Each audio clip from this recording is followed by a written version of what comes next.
एखन एकटा शिव चर्चा सुना रहल छी। जे केओ हमरा चैनल के लाइक शेयर सब्सक्राइब कऽ देने छी तिनका बहुत बहुत धन्यवाद। जे नहीं केने छी से लाइक शेयर सब्सक्राइब अवश्य करबै। जय मिथिला जय मैथिली।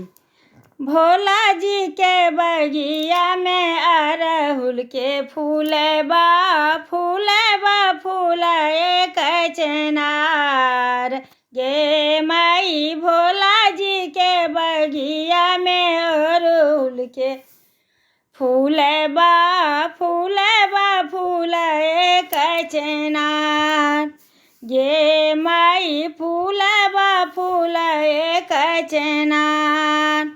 फूलबा के लोभे गौरी गेली फूल बरिया शिव गुरु धलन दहिना बाह गे माई। फूलबा के लोभे गौरी गेली फूल बरिया शिव गुरु धल दहिन बाह गे माई।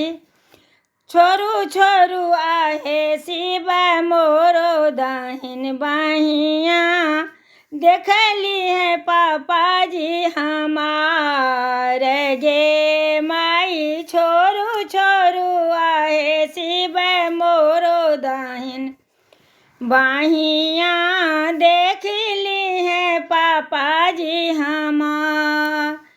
पापा जी के देखीते जुलुम होई जाई है कारी दी है रौरे से बिया गे माई। पापा जी के देखले जुलुम होई जाई है देखली रौरे से करी है बिया गे माई। भोला जी के बगिया में अरहुल के फूलबा फूल एक